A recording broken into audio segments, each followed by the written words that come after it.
espero que continue, mas no sentido positivo, no Centro de Conferência Joaquim Chissano, semana sim, segunda-feira sim, e há bem pouco tempo,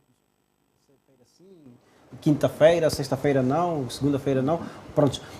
Que leitura o Alexandre faz desta situação que acabou despoletando nesta crise, nesta tensão político-militar? Muito obrigado, é sempre um prazer vir aqui partilhar as minhas ideias com os telespectadores da TIM. Dizer que quando tudo isso aconteceu, eu estava fora do país, e então alguém veio me dizer, eu estava no hotel, alguém veio me dizer que no seu país já há guerra e que agora é coisa séria, já há uma confrontação muito forte entre as partes. Eu parei, pensei, será verdade isso? Comecei a procurar os e-mails não diziam muita coisa sobre o que estava acontecendo em Moçambique. Apenas estava a apanhar uma fonte só, que estava a dizer mais ou menos o que estava a passar. Então, quando regressei, quando comecei já a verificar o que é que estava acontecendo através das televisões, li muito e cheguei a algumas conclusões que, para mim, as conclusões que eu cheguei é que as duas partes não querem se confrontar, não há uma confrontação assim direta entre uma força e outra. O que está a circular muito na comunicação social são falácias, fala-se muito do que propriamente a confrontação.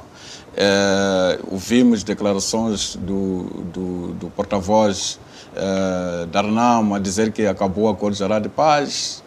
E o Acordo Geral de Paz, na verdade, acabou há muito tempo, não acabou por causa deste ataque. Porque o Acordo Geral de Paz era o quê? Era um instrumento que estabelecia as regras que, portanto, iam gerir o processo todo que iria desde portanto, a organização das eleições até a tomada de posse do governo.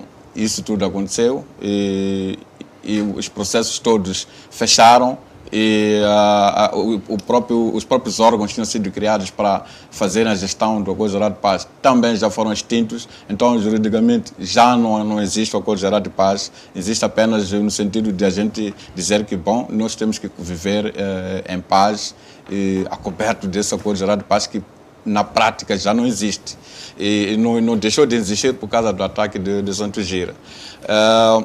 A outra, portanto, essa é uma conclusão a que cheguei. A outra é que noto aqui no meio disto tudo uma demonstração de forças, quer da parte do exército governamental, quer da parte dos guerrilheiros, sobretudo da parte do exército governamental, uma demonstração de força, de qual eu tenho esse equipamento, tenho isto, cuidado, etc, etc. E quando a força chegou, essa é outra conclusão a que cheguei, quando a força governamental chegou a Santos Gira, não encontrou ninguém. Aquilo estava tudo vazio, tudo abandonado. Significa que as pessoas, o Lacama e o seu pessoal... Só para dar uma ajuda no seu campo de análise, daí que essa questão que o Henrique Charas colocava aqui de ter havido um ataque, primeiro a provocar as forças de defesa e segurança de Moçambique, para descambar naquela reação, como foi dito pelo porta-voz do Ministério da Defesa, cai por terra. Será... Sim, eu penso que a análise que eu faço é que eu penso que Lacama e o seu pessoal devem ter saído dali há muito tempo. As forças governamentais acoberto dessa, enfim, dessa ideia de retaliar o ataque dos homens da RNAM, chegaram lá e estava tudo vazio, o que era essencial já tinha sido retirado. Para além de que aquilo não é base nenhuma, não é uma base militar, aquilo era uma simples residência do líder da RNAM, pelo menos o que as imagens deixam-nos entender é isso, é que não é uma base militar é uma coisa muito mais séria, é uma coisa que é um sítio rodeado de muita segurança, com muitos cordões de segurança para se chegar ao sítio. Aquilo era uma espécie de sala de visita em que o líder da RNAM recebia dirigentes políticos, recebia religiosos, recebia jornalistas. Então aquilo era uma sala de visita e não propriamente mas não propriamente uma base militar, como nós conhecemos o que é uma base militar. Costumamos até ver em filmes quando diz que aquela é uma base militar dos americanos, você vê que aquilo é uma coisa muito séria, não é uma palhotinha ali e tal, a dizer que isso é uma base militar. Aquela estrutura que estava ali era muito longe daquela que a RENAMO, entre aspas, habituou-nos nos 16 anos de guerra. Exatamente. Então, Santo Gira, para mim, é mesmo... Não houve nenhum assalto propriamente dito como aquela de atacar. Porque, olha, as forças estavam muito próximas uma das outras, até as vésperas do ataque. Então, era previsível que num ataque, mesmo de confrontação entre as duas partes, pelo menos houvesse um morto, ou um ferido, ou um detido, mas não aconteceu nada disso. Mortos, feridos, ocorreram nesta tensão política entre a RENAMO e o governo. Nós relatamos várias vezes situações em que houve assaltos a paiolas, houve troca de tiros entre as forças governamentais e os homens armados da RENAMO. Esta situação que acabamos assistindo na segunda-feira, a Graça, já era tudo previsível que podia chegar a este rumo. Como é que a sociedade civil interpretou os factos que antecederam este ataque? Olha, Júnior, é um pouco complicado porque os cidadãos em muitos momentos não conseguem ter acesso àquilo que é a informação, como já era dito. Muita da informação que aparece, as pessoas nunca sabem realmente o que é que está, o que é que corresponde à verdade. Não há dúvida que desde que aconteceram as primeiras ondas de violência no começo do ano, criou instabilidade nas pessoas, criou mais insegurança e criou muito mais medo. Mas havia sempre uma expectativa de que isto são questões passageiras, isto são questões que vão ser resolvidas através dos mecanismos que eventualmente o governo, na sua responsabilidade pela segurança do país, poderia ou deveria estar a encontrar formas de encaminhar. Até porque a violência, como dizia o Chara, está a acontecer de várias formas, os raptos de crianças, de adultos e por aí fora. Então, jamais se poderia pensar que se pudesse ir a uma estrutura extremamente militar para resolver esta questão. Mas talvez o importante nós pensarmos agora é para onde é que nós vamos desta situação, mais do que ficarmos tentando analisar, porque de facto não temos muitos elementos. Mas o que é que nós podemos fazer como cidadãos mediante esta situação que se despoletou? Nós sentimos que estamos a caminhar para um contexto muito militar, de muito uso de armas. Eu me lembro que há algumas semanas atrás participei de um seminário organizado pela Liga dos Direitos Humanos sobre a polícia, sobre o trabalho da polícia. E uma das coisas que muito se discutiu lá era como desarmar a polícia. Exato. Porque nós não queremos um país armado, nós não queremos andar e em todas as esquinas encontrar um polícia, como se diz, um vulgo cinzentinho com uma KPM. É intimidante. Em vez de ver o polícia como um solidário... As armas que a polícia circula com elas são armas de guerra. São armas de guerra. E por que depois desses anos todos continuamos tendo esta situação? Então, a expectativa que nós temos como cidadãos era de ver o país cada vez mais livre deste aparato belicista, desse aparato de armas de fogo e encontrarmos formas de viver uma vida mais tranquila. Também, só para, já que tocou nesse ponto, esta questão do aparato militar também pode ser aplicada para a própria RENAMO, que nestes 21 anos de paz não se transformou efetivamente num partido político, continuou com o seu braço militar bem ativo, como aliás podemos depreender por aquilo que está a acontecer. Absolutamente, isso tudo é condenável. É por isso que penso que muitas pessoas que não estão por dentro, ou a maioria de nós cidadãos não estamos muito por dentro dos pormenores do Acordo Geral de Paz. E as pessoas vão trazendo o Acordo Geral de Paz como a razão, como a justificativa, como também as próprias forças da RENAMO, a própria RENAMO, o próprio governo, em alguns momentos vai trazendo algumas questões para discussão em volta do Acordo Geral de Paz. Então, os cidadãos muitas vezes não estão por dentro do que é e o que não é. E o que acontece é que, se de facto o Acordo Geral de Paz deixou de estar em vigor com as eleições de 94, o que aconteceu depois? Quais são os outros processos que deviam suceder o Acordo Geral de Paz para que a questão da desmilitarização realmente acontecesse, a questão de todas as questões de integração das forças realmente acontecesse, porque são algumas das questões que são trazidas. Eu não tenho conhecimento muito pormenorizado em relação a essas questões realmente, e eu me considero uma das pessoas, cidadãos comuns, que não têm detalhes e pormenores em volta desses assuntos, mas eu acho que o direito que nós temos como cidadãos é de viver livres. Muito bem, e Sara, em função desse direito de viver livres... Deste discurso da Graça, eu também coloco essa questão. Será que o que terá falhado para que o assunto não chegasse até onde chegou, tendo em conta os avisos que fomos tendo de assaltos a paióis, a troca de tiros entre as duas forças, que acabou então descambando nesta situação? O que terá falhado para que não chegássemos até esse ponto? Queres perguntar o que não está a falhar, né? Porque, a meu ver, está tudo a falhar. E começa por nós, sociedade civil, que não tomamos, começa por nós como povo, que não agimos, sabemos falar, sabemos estar aqui. No dia do voto, estamos ali na maçaroca, não é? Para evitar voto, camarada. Nós temos que fragilizar quem se acha que tem poder absoluto.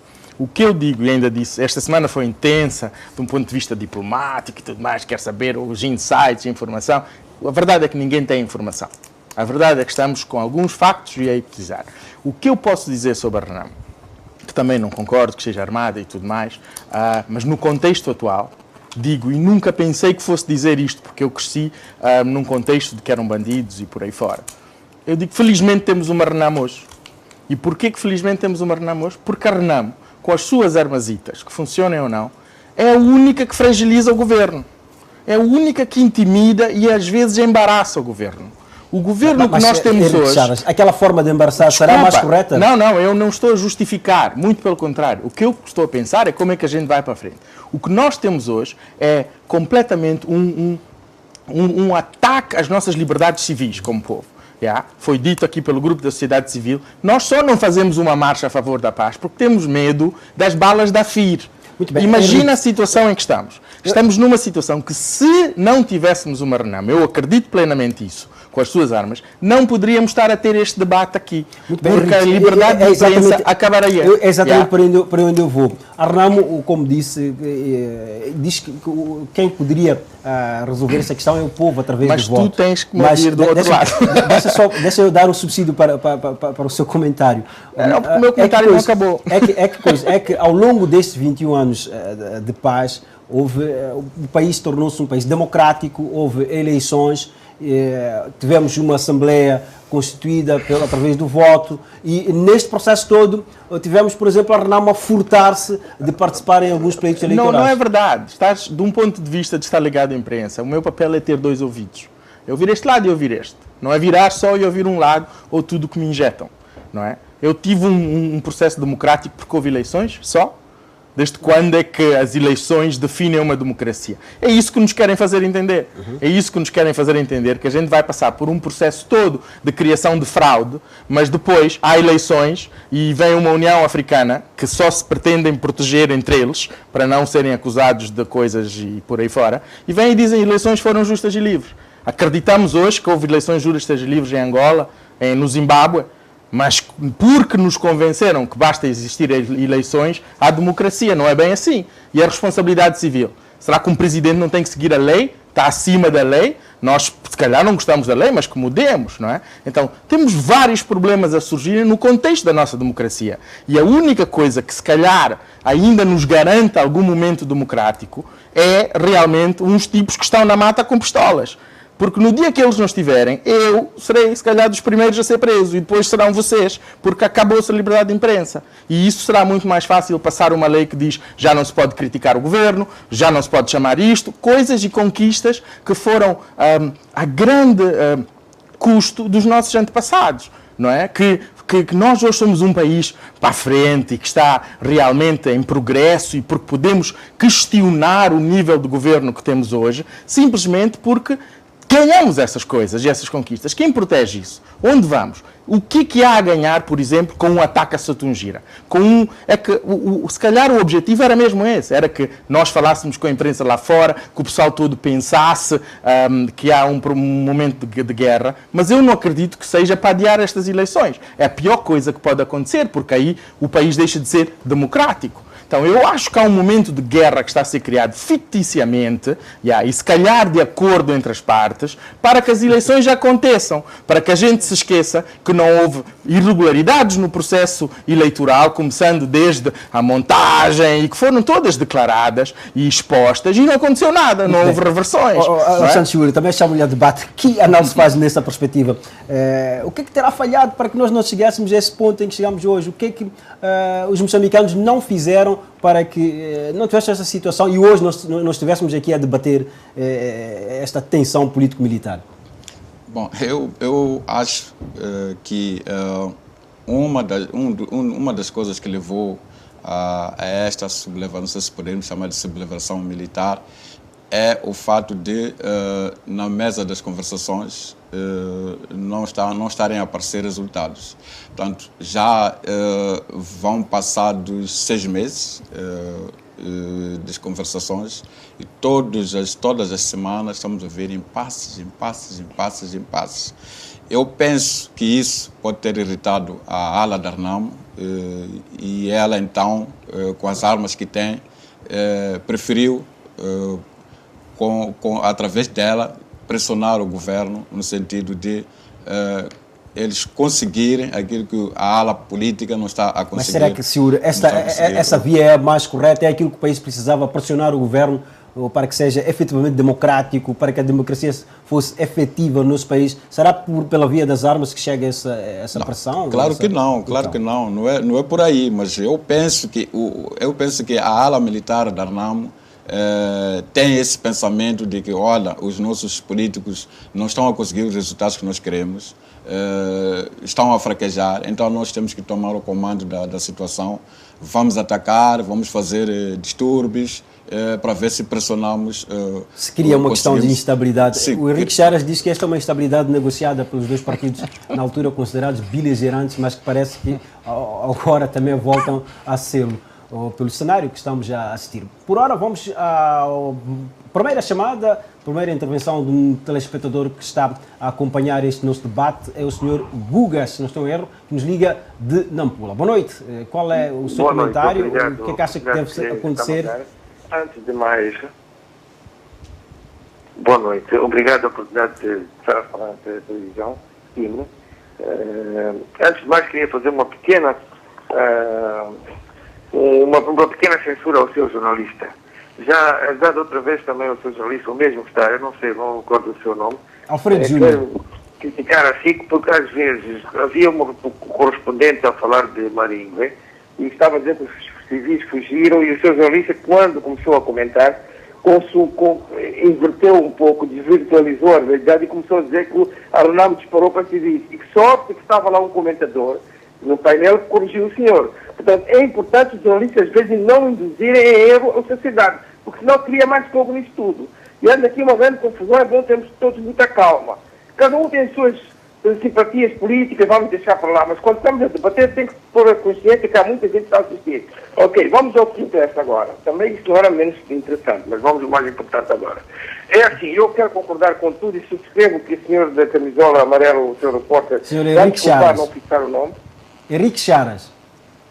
Ok, o doutor Henrique Charas falou muito bem, e eu ia dizendo aquilo, já não vale a pena estar a repetir aquilo, vou acrescentar mais algumas coisinhas.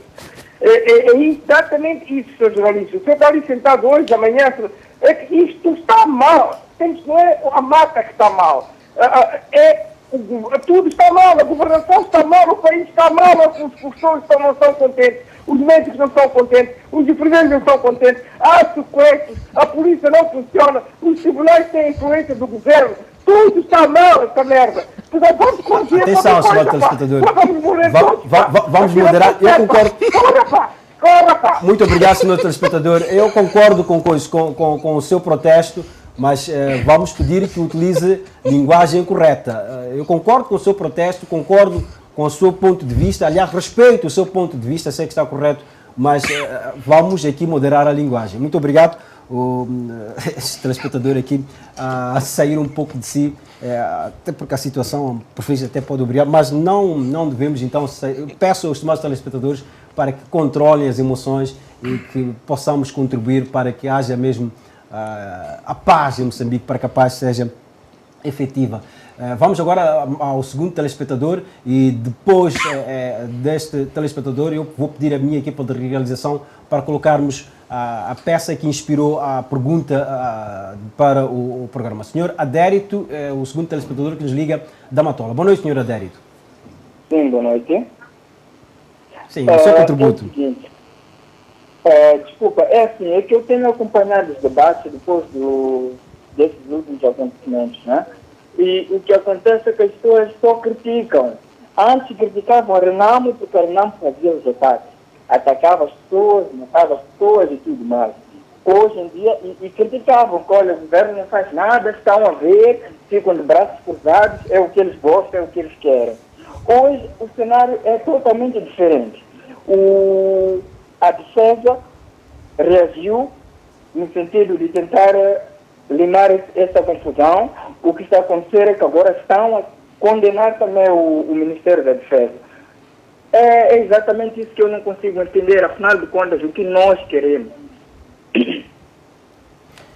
Obrigado, senhor telespectador, então, por esta sua chamada, que a dar a entender que ficou um bocadinho confuso, porque antes alguns condenavam os ataques da Renamo até aos civis e agora também condenam outros aquilo que foi a ação do exército moçambicano. O certo é que nós vamos ver a peça que dá conta de que o ministro da Defesa visitou o Satungira logo após este ataque, foi concretamente ontem, e acabou considerando que esta ação militar foi no sentido de combater o terrorismo interno.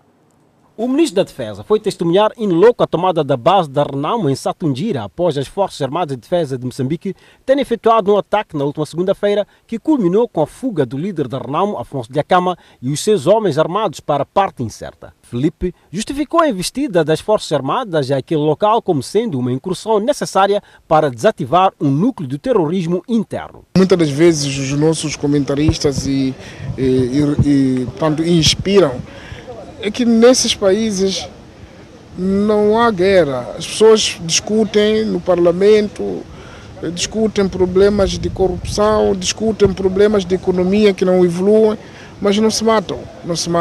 Então as pessoas querem que isso aconteça aqui em Moçambique, não sei porquê. E quando há tentativas de terrorismo ou pequenos núcleos, desativam logo as forças deles. Mas quando nós temos que desativar, falta de democracia, falta de tudo. Nussi disse que a base poderá ser transformada num quartel do exército moçambicano para impedir que seja reocupada por guerrilheiros do principal partido da oposição. Na base de Satungira, Filipe Nussi avançou que as ordens para os membros das Forças de Defesa e Segurança são dadas pela Constituição da República, sendo que o ataque ao reduto do líder da Renamo enquadra-se no âmbito da defesa da soberania e integridade territorial. Espero que moçambicanos estão a perceber que as forças de defesa e segurança estão para defender Moçambique, defender a soberania e manter esse país estável e continuar a progredir. Agora, sobre o paradeiro deixo daquele, incluindo dos que estão a fazer mal, porque o que estão a fazer as forças armadas de defesa de Moçambique, quem provoca é perseguido, quem mata o povo, quem prejudica a economia, incluindo vocês, estamos a andar aqui, se alguém atacar a vocês, vamos perseguir, até onde estiver. Se o comando vem da cidade, iremos lá buscar. Com vista a garantir maior tranquilidade às populações circunvizinhas, foram instaladas diversas subunidades do Exército ao longo de todas as entradas e saídas de Satungira. Na antiga base da Renamo estão mais de 100 membros das Forças de Defesa e Segurança, entre polícias militares, comandos, FIR, devidamente equipados para qualquer tentativa de retaliação. Muito bem, então este é o ponto de situação. O Ministro da Defesa a justificar o porquê deste ataque. Eu retivo aqui vou citar algumas palavras do Ministro da Defesa. Quando há tentativa de terrorismo interno, quando tentamos desativar, aparecem comentários dando conta de que há falta de democracia no nosso país. Esta é a justificação que o Ministro da Defesa deu a esta situação, este ataque, e também deixou ficar claro de que esta perseguição irá acontecer. Como eu disse, foi este posicionamento do Ministro da Defesa que levou a que colocássemos esta pergunta deste programa, uma pergunta direta, uma pergunta que diz assim: Afonso Dhlakama deve ser considerado terrorista? E é simples, o estimado telespectador pode responder e também deixar ficar a sua opinião. No final do programa vamos dar conta da resposta. É só enviar sim ou não para o número 844698-073. Já sabe que o custo desta SMS é um custo normal, por isso é um tarifário normal, não há nenhum custo adicional para o estimado telespectador. Eu lanço aqui a pergunta para os três convidados. Esta é a posição do Ministro da Defesa, portanto, do governo moçambicano. O ataque a Satungira foi para combater o terrorismo interno. Que reação vocês têm em torno deste posicionamento do Ministro da Defesa? Aliás, esta noite o Presidente da República também acho que estava a fazer o balanço da sua visita à província de Sofala e falou mais ou menos nesses termos. Ele disse que se as Forças Armadas não tivessem atacado Satungira, corriam risco eles próprios de vida. Então eles tinham que atacar em sua própria proteção. Essa foi a primeira questão. A segunda questão é que ele diz que se não atacasse, havia de criar, entendia assim, algum vazio do poder, enfim, a autoridade, e eles iam perder a autoridade, digo, então eles tinham que atacar para fazer demonstração de força por parte do exército moçambicano. Então, são dados que ele lançou hoje no balanço que ele fez. Aliás, até fez alguns ataques, alguns, mais ou menos no espírito da intervenção do Ministro da Defesa, em que ele diz que alguns críticos dizem que quando é a RENAMO que ataca, não há críticas. Quando são as forças governamentais que atacam, há críticas de que não devia atacar. Então, falou mais ou menos assim. E também há dados novos em relação ao Afonso Dhlakama. Afonso Dhlakama, houve um encontro ontem, creio que entre uma delegação da RENAMO e alguns facilitadores do processo, em que a delegação da RENAMO fez chegar aos facilitadores uma mensagem de Afonso Dhlakama em que ele diz que que está disposto a regressar à normalidade. É uma espécie de pedido de desculpas, no sentido de que, olha, deixe-me voltar e ficar como as coisas estavam antes. E segundo ouvimos ontem, passamos uma peça aqui nos serviços noticiosos, o professor Dr. Lourenço do Rosário dizia qualquer coisa como isto, que o líder da RENAMO pedia que não fosse tratado como fugitivo de guerra. Exato, ele pediu, é uma das coisas que ele apresentou. Ele disse que não gostaria de voltar a ser como dantes, tudo voltasse como dantes, e ele controlar as forças dele, evitar que elas se dispersem e criar condições para a retomada das conversações. Mas voltando ao ponto da questão que eu coloquei, justifica-se este posicionamento do governo moçambicano de enquadrarem aquela ação no combate ao terrorismo interno? Bom, eu não sei. Graças. Bom, pessoalmente cria-me confusão, sobretudo porque tento olhar o que estava a acontecer até pouco antes deste fato, né? Eram processos negociais, pessoas aqui do país, pessoas com quem nós convivemos, líderes religiosos e por aí fora, deslocavam-se lá a Satungira para interagir com ele, intermediar nos diálogos que estavam a acontecer aqui entre o governo e a RENAMO. Então, esta mudança muito brusca faz confusão. Não sei, talvez é uma incapacidade de analisar numa dimensão muito grande.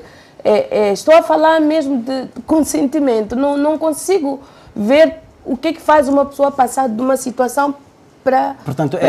para si é excessivo considerar Afonso Dhlakama como um terrorista? Eu suponho que sim, porque de tudo o que nós temos estado a ver, bom, aqui em Moçambique, os primeiros sinais de ouvirmos falar de terrorismo e por aí fora, ou esse nome terrorismo, essa expressão, se tornou muito propagada ou propalada com tudo quanto aconteceu com Bin Laden e tudo no meio. Acho que eu vejo a sorrir com um sorriso sarcástico. Mas é que eu estou a tentar colocar... eu estou a pensar... os meus filhos voltam da escola com coisas que eu acho que eles ouvem dos colegas assim, e me até deixa poucos dias, preocupada. O Afonso Dhlakama era o pai da democracia e hoje é terrorista. Isso causa confusão. Eu acho que nós precisamos trabalhar estas questões porque pode criar muita confusão e eu acho nas aqui, nossas cabeças e nas cabeças... Apesar de ter saído de ordem o Sr. Guga, acho que é preciso chamar a atenção e é preciso ter muito cuidado. Porque a pergunta é extremamente tendenciosa. Eu também. A forma como a pergunta está é tendenciosa e faccional. Assume uma posição. Começamos, se calhar, a pensar que estamos aqui num debate para legitimar algo, para legitimar uma ação governamental e não necessariamente discutir abertamente sobre o assunto. Não, mas este é o espaço, nós podemos contestar... Está bem, mas nós não... Há duas versões, sim ou não? Tens que me deixar falar, camarada, porque senão só aumentas a percepção de que é um debate extremamente tendencioso que nos trouxeram aqui para legitimar Afonso Dhlakama como um rebelde, um terrorista e um bandido armado. Porque parece que esse é o sentido para onde estamos a ir. Quando a gente diz que Afonso Dhlakama pediu desculpas, quer voltar ao que era antes, estamos a minimizar o tamanho de uma pessoa que não é pequena. Estamos a falar de uma pessoa que é membro de um Conselho de Estado, é o líder da oposição, como a gente lhe põe. Tem um contexto, tem um certo estatuto. Não podemos entrar na retórica que é feita no novo Ministério da Informação, né? Que senta ali na presidência. Se calhar estamos a gerir por aí. Então, não podemos ser tendenciosos. Por que a gente está a questionar de um ponto de vista de Renamo e Dhlakama e não estamos a questionar de um ponto de vista de defesa do presidente, de que ele está a agir contra a vontade do povo, de que está a fazer mau uso não só do orçamento, em comprar e gastar o dinheiro que podia estar a ser usado em medicamentos que não há no país inteiro e o povo está a morrer e estamos a comprar balas. Por que a pergunta não questiona se concordamos ou não com a ação e com as palavras do Ministério da Defesa? Enfim, eu estou-me a sentir... Foi aquilo que eu coloquei. Não, eu estou a sentir... Está bem, mas pronto, então deixa-me acabar o raciocínio. Será justo... Se quiseres podes falar e eu não falo. Não, Chagas, eu perguntei logo no início, será justo então estou a responder. O Ministro colocar considerar esta ação... Na Pereira do Lago esta é a técnica também. Fala-se, interrompe-se e o pensamento foge. Por isso, atenção, camaradas, nós estamos aqui num debate que é suposto prevalecer a vontade popular, que é suposto prevalecer a dúvida de todos os cidadãos. Até existir num país com lei, em que se há um terrorismo interno, deve haver um mecanismo, deve haver um... Está um senhor que é membro de um Conselho de Estado. O Conselho de Estado reuniu há pouco tempo, não declarou terrorista, não declarou as ações de um certo partido. Há um Parlamento que está reunido e que hoje teve as ações e vozes representadas deste partido, que hoje estamos a tentar pintar de uma certa forma. Então, eu repudio a forma como a pergunta está feita. É extremamente tendenciosa para quem está lá em casa começar a pensar. Se calhar é parte de todo um plano que temos aí, que é, o governo é bom, temos que combater Al-Qaeda, estamos a combater a Al-Qaeda. Queres falar de terrorismo interno? Os raptos! Por que não estamos a falar nos raptos? Por que não estamos a mobilizar o exército para resolver os raptos? Isso é terrorismo interno. Por que não estamos a mobilizar o exército para, se calhar, controlar a FIR? Isso é terrorismo interno. Quando a gente tem medo de fazer uma marcha pela paz, porque a polícia pode vir nos bater, isso é terrorismo interno. Então nós temos que ter muito cuidado em não influenciar lá em casa aquilo que está a ser montado lá em cima, no novo Ministério da Informação, para que legitimize eleições e perpetuar no poder. E tudo por quê? Porque no fim do dia há grandes negócios que vão acontecer neste país. E é preciso manter e perpetuar o poder. Temos que ter cuidado com estas coisas. Eu, só para colocar aqui mais uma questão em torno desse aspecto. Afonso Dhlakama está foragido há 3 dias. Mas foragido por quê? Expliquem-me lá foragido, essa palavra. Foragido. Fugiu de quê? Ele saiu de um campo, se calhar estava na sua quinta em Sutungira e saiu tranquilamente, como diz aqui o meu colega, que sem não por coisa. Retifico a minha questão. Então, mas não é foragido, entendes? Retifico a minha questão, É um cidadão nacional que tem direito em estar em qualquer ponto do Moçambique. Certo, retifico a minha questão. Afonso da Cama está em parte incerta e se calhar não é parte incerta. O pessoal da Renamo comunica com ele, mandou um coisa. Então, onde queremos chegar? Queremos pintar o da Cama como que eu sei, até inclusive, se o Sr. Henrique Charas estiver a acompanhar as nossas emissões, o nosso colega que está a cobrir diariamente essa situação, desde a primeira hora, já entrou em contato com o Afonso da Cama. Se calhar não está em parte incerta. Só para mais uma informação sua, deve não ter ficado atento ao nosso serviço noticioso, ainda hoje foi mencionado que o nosso colega entrou em contato com Afonso da Cama. Está bem vivo, está de saúde e ainda passou algumas informações que vão ser objeto de análise ainda neste programa que está aqui. Então o ponto é, o que é que nós como sociedade civil pode fazer com isso? Exatamente. Onde é que vamos à frente? Agora analisar da Cama, Frelimo, Renamo, é perder tempo. Estamos a entrar no jogo deles. Estamos a fazer o que eles querem e a gente não sabe ideia o que é.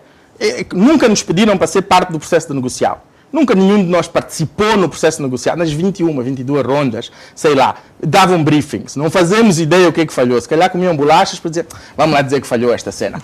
Não faço ideia. No contexto do acordo de paz, ninguém aqui sabe exatamente porquê. Porque hoje as armas são um problema. Mas quando viviam aqui lado a lado, na Kennedy Kaunda, não era um problema. Quando estavam em Nampula, as armas não eram um problema. Por que de repente hoje está-se a repudiar um ataque e que as armas não é a melhor forma? E eu concordo que não é, porque tira vidas humanas, mas que diferença é isso com uma guerra de libertação? É igualzinho. Houve uma altura que tanto a ANC como a Frelimo e tudo mais decidiram pegar armas. Então, nós não somos consultados para isso. Quando é que nos chamam? Quando dizem, é um teste que o moçambicano se quer realmente quer a paz. Eu quero pedir lá algum teste. Sou moçambicano, não pedi nenhum teste e sim quero a paz. Entendes? O que eu quero realmente é um governo ou um partido ou quem quer que seja que não pense em armas. Yeah? Eu quero que quem esteja a me dirigir e a dirigir os destinos dos meus netos não pense sequer em armas. Que não seja bruto. O que os moçambicanos pretendem é que nenhum partido político seja detentor de armas, da força militar para resolver e impor o seu poder no país. Esse é que é o ponto. Vamos a mais um telespectador que está do outro lado de linha, é o Manuel, creio que liga-nos daqui de Maputo. Boa noite, Sr. Manuel. Sim, boa noite. Sim, Sr. Manuel, qual é o seu comentário, qual é o contributo que gostaria de dar em torno deste tema que estamos aqui a discutir? Sobretudo, este ponto, o que a sociedade civil pode fazer para inverter esse cenário e baixar a tensão política no nosso país? Sim, de princípio, tenho a dizer o seguinte, que as pessoas ligam, de facto, como o Sr. Guga ligou há pouco tempo, e acabou desatando, de facto, ele tem um bocadinho de razão quanto a isso. O que acontece, o que temos visto ultimamente, as pessoas veem a televisão e puxam, de facto, aquilo que se diz, a brasa para o seu peixe para... A sua brasa. Para o seu peixe, como se diz, exato. Exato. O que tem acontecido, de facto, o que a questão chave, de facto, é que as pessoas sentem e não conseguem falar. Está aí alguém que consegue, de facto, tem vontade, tem coragem de falar, e está a falar aquilo que acontece. O que acontece é que as pessoas fazem as coisas, não consultam a população, que é a sociedade civil neste caso. Quando fica já tudo quente, é quando já apontam que a população fala muito. Ainda hoje vimos uma informação do camarada presidente, e acabou dizendo que a população só fala quando é o governo atacar a Renamo, neste caso. Mas nunca se consulta se que de fato é isso que o povo quer ou não. Eu não vivi esses anos que já passou, mas já ouvi com meus avós, meus pais, mesma coisa boa. Ninguém gosta de voltar a pegar fogo, a pegar pistolas, facas e tudo mais. O que nós, somos sociedade civil, ficamos, é que decidam e nos deem a paz. É tudo isso que o povo moçambicano quer. Queremos a paz. Muito obrigado. Obrigado aqui por esta sua participação. Obrigado. E vamos a mais um apontamento de reportagem. Desta feita, um apontamento de reportagem feito pela nossa equipa que está em Gorongosa e que hoje deslocou-se a Vunduze, onde a população acabou refugiando-se nas montanhas à procura de sossego por temerem estes ataques, esta troca de tiros entre o governo e entre as Forças Armadas de Defesa de Moçambique e os homens da Renamo. Estamos aqui nesta zona montanhosa. Tivemos que percorrer cerca de 5 quilómetros para encontrar a população que se refugiou na mata à busca de um refúgio face ao conflito, ou seja, a este confronto militar entre as Forças de Defesa Nacional de Moçambique e as Forças da Renamo nesta zona de Santo Ndjira. As pessoas contam na primeira pessoa as suas necessidades. Já vão lá cerca de 6 dias a viver aqui na mata. Estamos a levar a vida de outra forma, é diferente da forma que nós estávamos lá em casa. E assim, a vida que está aqui já é uma vida já incabável. Não temos outra forma que como recuperar nossas coisas, como recuperar a minha casa. Se estou aqui dentro da minha machamba, mas não estou com aquela força de trabalhar mais nessa machamba. Estou a ver aqui só mulheres, crianças. Que tipo de alimentos vocês têm tido aqui? É só aquele alimento que nós tínhamos lá em casa que conseguimos levar, né? Do momento, minha esposa tinha preparado uma lata de milho, então, para sairmos de casa para a machamba. O que vocês comem aqui? Estamos comendo massa, mas do momento, quando acabar essa massa, já não tenho mais outra coisa de comer. Está a chover aqui nesta zona, como é que têm sido as vossas noites? Nossas coisas sempre estão sendo na água, sempre. A farinha está molhado. Por exemplo, eu já levei uma pira, mas molho à noite. Não tenho outra forma como fazer farinha essa pira. Como é que chegou até aqui? Aqui chegou a colher e sair em casa. Chegar aqui a colher, nem comer nada. Só tirar mandioca, comer aqui no mato. Aqui. Está há quantos dias aqui? Começou na sexta-feira a chegar aqui. Sim. Está com quem? Estou a ver com uma criança. Está a fugir com quantas pessoas? Eu fugi com 3 filhas. Outra filha fugiu também com minha mãe, minha irmã. Minha irmã saiu a nascer assim. Foi na montanha. Depois foi no hospital. Está a sair de sangue e foi na montanha assim. Assim estou a chorar minha filha. Não sei está onde, não sei. E tem medo de voltar a casa? Tenho medo de voltar em casa, sim. O que come aqui? Mandioca, costuma ir moer milho a colher. Em casa moer a colher, comer aqui, mas comer dele nem necessário nada. Comer pouco só chega, Estamos mal mesmo aqui. Dormir mal com chuva, dormir mal com criança, frio. E esta é a situação em Vunduze. A população refugiou-se nas montanhas temendo estes ataques. Esta é a situação real no nosso país, particularmente naquela zona centro, onde a população teme pelo pior. Ainda que nos últimos dias a situação tenha estado calma. Graça, volto àquela pergunta primária deste programa. Como é que a sociedade civil pode intervir nesta altura em que as partes estão desavindas, a população teme pelo pior, no sentido de desanuviar esta tensão? Penso que o que a sociedade civil pode fazer é o que, em parte, o que já está sendo feito, tentando persuadir de todas as formas. Algumas das posições tomadas pela sociedade civil, no sentido de persuadir, debates como estes, às vezes não são bem acolhidos, porque sempre se pensa que é uma tendência de incitar certos comportamentos ou certas tendências, mas na verdade, como cidadãos, o que nós queremos é o bem que vai ser para nós e para todos, e necessariamente como é que as pessoas, acima de tudo, que já tiveram um papel importante neste país, porque nós não podemos nos comportar como se fôssemos um país órfão ou um país que está a aprender o ABC de construir processos, não é? Nós vimos de uma história de luta de libertação nacional que foi seguida por uma guerra civil e esses processos ou essas etapas da nossa história tiveram processos de conflito e de diálogo e de reconciliação e de construção de paz, com coisas resolvidas, bem resolvidas e outros menos bem resolvidas, mas houve processos que foram construídos. Como é que nós podemos usar ou servir-nos dessas experiências para podermos sanar os problemas que nós estamos a ter?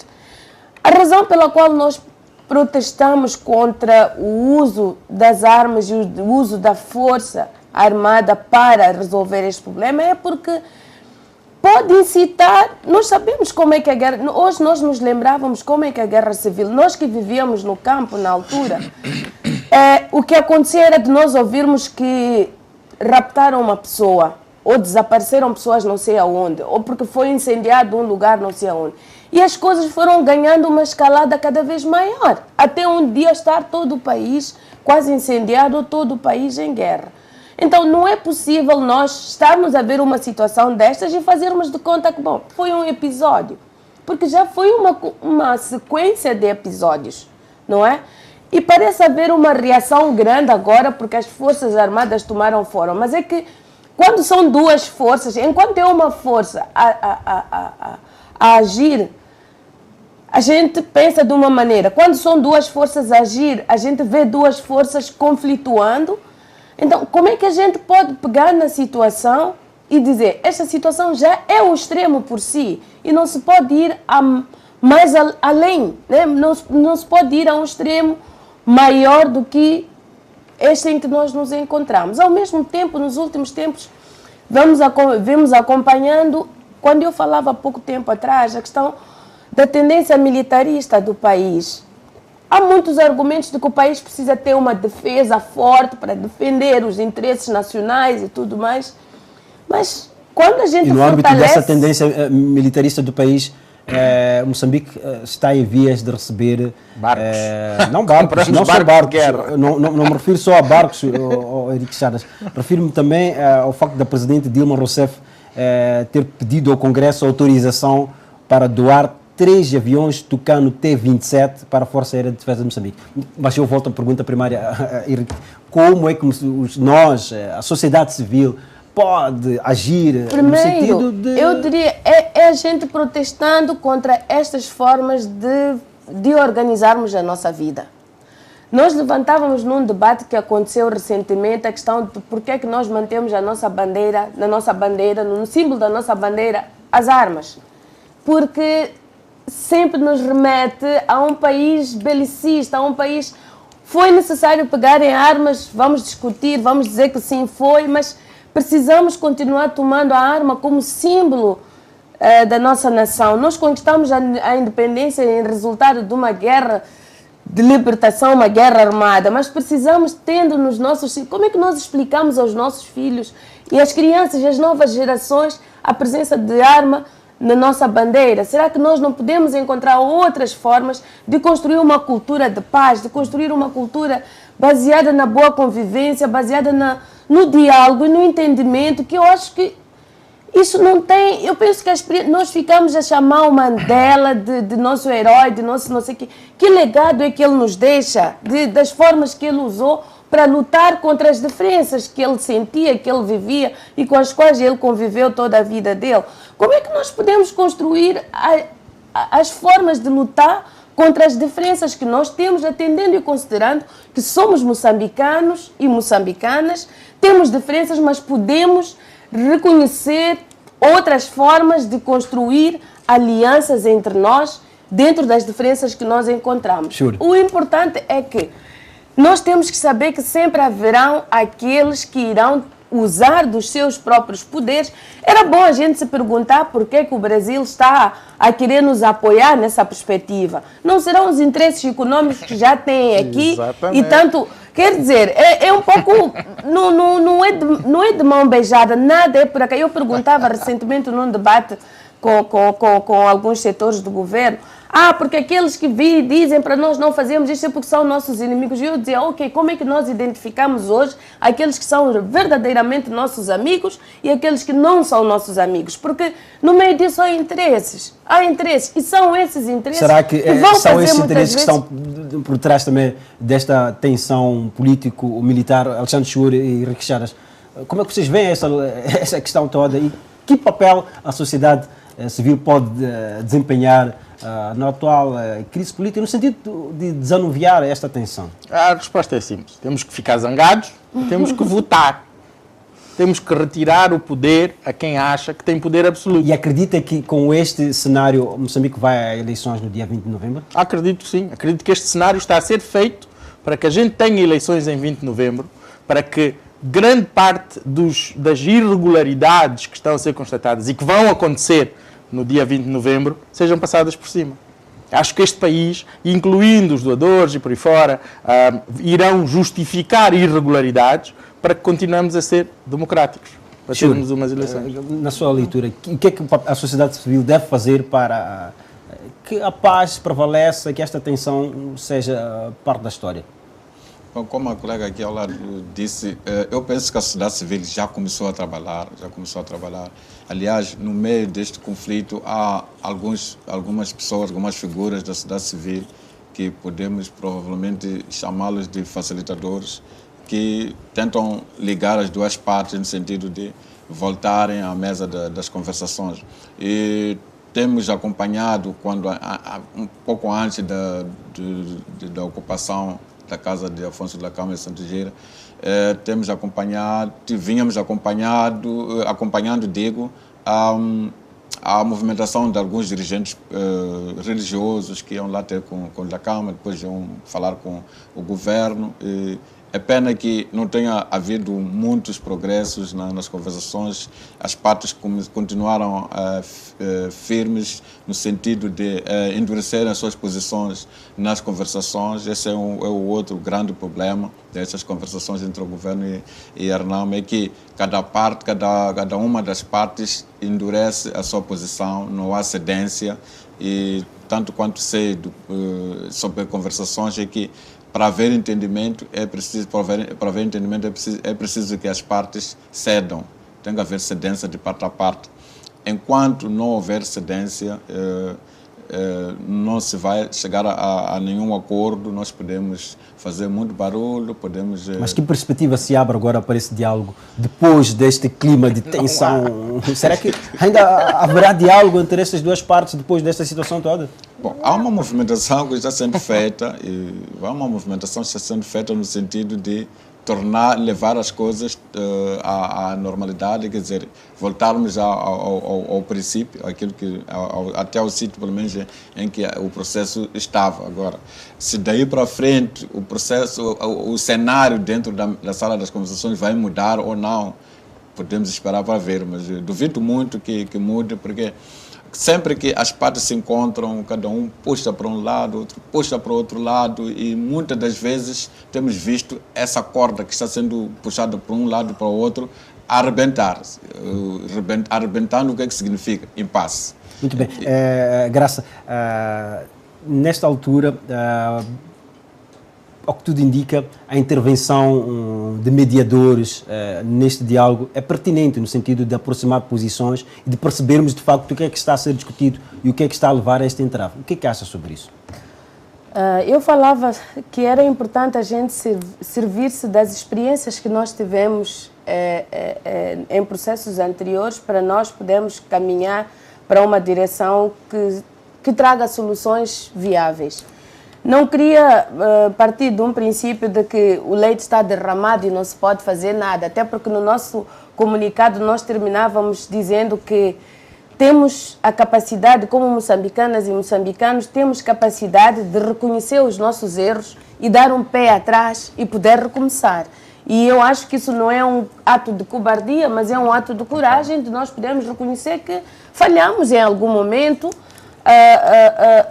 E é importante que as duas partes se envolvam. Não estou a falar de uma ou de outra parte, mas cada uma das partes terá que parar e refletir e dar um pé atrás para repensar as suas estratégias, mas estratégias que possam trazer-nos a uma convergência de soluções, porque saímos todos a perder com a guerra, não há ninguém que vai ganhar. E eu vou dizer honestamente falando, nós estamos com pessoas que estão agora a deslocar-se, como a imprensa sempre nos mostra, pessoas estão a ser deslocadas das suas casas, das suas terras, dos seus locais de vida, ainda que sejam... A propósito disso, Graça, como ativista social, os últimos relatos que nos chegaram de Gorongosa, daquela zona onde a tensão está ao rubro, davam conta de que há pilhagem de bens da população, e há questões até que nós assistimos durante a Guerra dos 16 anos, em que está a haver violação de mulheres.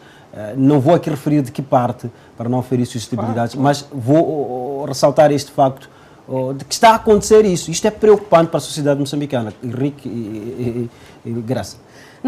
Nos nossos comunicados sempre procuramos realçar a situação das mulheres, porque realmente em situações, nós até dizemos, se até em situações de paz e estabilidade, as mulheres estão numa situação totalmente desprovida, as mulheres são violadas até dentro de casa pelo pai, pelo irmão, então imagina numa situação como esta, de uma terrível tensão militar, quando nós dizemos não queremos os cinzentinhos armados, é porque as mulheres são vítimas de qualquer homem que tem arma de fogo. Mesmo sem arma já são vítimas. Então, imaginemos que situação é que acontece naquela região onde as pessoas estão todas inseguras e todas amedrontadas e a viver e a correr e a fugir de um lado para o outro. E as próprias forças que estão ali, sejam as forças da RENAM, sejam as forças governamentais, estão sem nenhuma orientação, sem nenhuma condição humana de vida, porque um ambiente de guerra e um ambiente de instabilidade não afeta só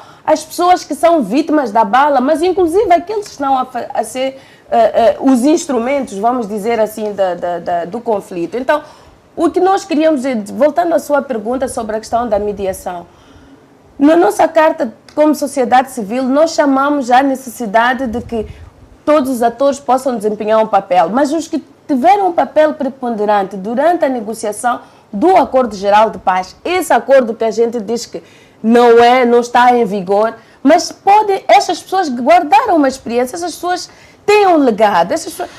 Aqui neste país tem uma coisa que a gente faz com muita frequência, a questão de invocar a cultura, a tradição e não sei o quê, os madodas. Por que a gente não usa esses madodas? Os chamados não são os madodas do nosso processo de negociação de paz, esses da comunidade de Santo Egídio e tantos outros que tiveram um papel, estes religiosos de quem a gente está a falar, tem que fazer alguma coisa e nós como sociedade civil estamos a chamar a estas pessoas... Mas a comunidade de Santo Egídio, por exemplo, disse que só poderá envolver-se nesta situação caso seja convidada. É preciso convidar... Na verdade, a gente fala de comunidade de Santo Egídio. Existe a comunidade de Santo Egídio em Roma, mas existe aquilo que a comunidade de Santo Egídio construiu aqui em Moçambique. Tem atores, tem ativistas da comunidade de Santo Egídio aqui. Exatamente. Provavelmente nós não precisamos de ir para fora buscar mediadores. Nós temos aqui...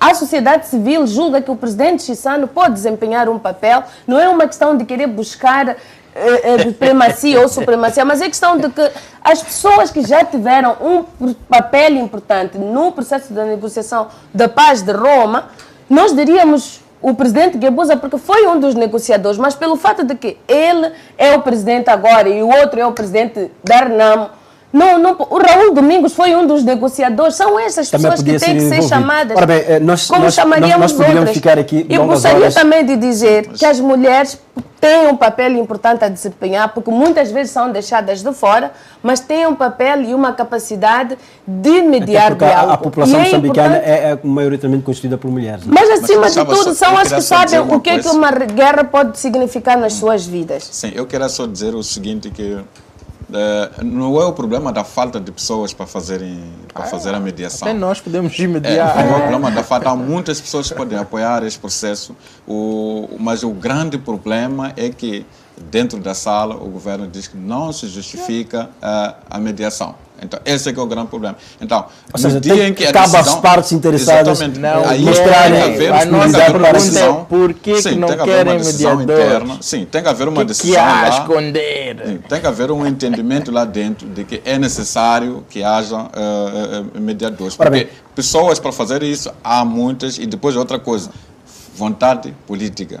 Se não houver vontade política para as coisas andarem dentro da sala, nós podemos fazer muito barulho, podemos escrever cartas, podemos discursar, podemos fazer o que é, mas se as partes não houver vontade política por parte das componentes dos lá principais atores, a coisa não vai andar. Então, meus caros, eu tenho aqui o último ponto para análise, vou-vos dar a última palavra, mas gostaria, antes de irmos à resposta à nossa pergunta do programa, o Henrique Charas não gostou da pergunta. Vamos ver se ele gosta, e o Smart Transportador também gosta da resposta que acabaram ditando os nossos telespectadores que enviaram SMS. Recordo então a pergunta que nós colocamos é esta: Afonso Dhlakama deve ser considerado terrorista? E deveria o Smart Telespectador responder por via de SMS sim ou não. Vamos ver então qual foi o resultado desta resposta. O não acabou vencendo com 78% e o sim perdeu com 22%, que mostra que as pessoas, pelo menos os telespectadores da TIM, não concordam com esta posição de que este ato possa ser considerado de ato de combate ao terrorismo interno. Henrique, o que dizer depois deste resultado? A boa moda da Frelimo devíamos dizer: quem são esses do sim? Temos que ir saber um a um.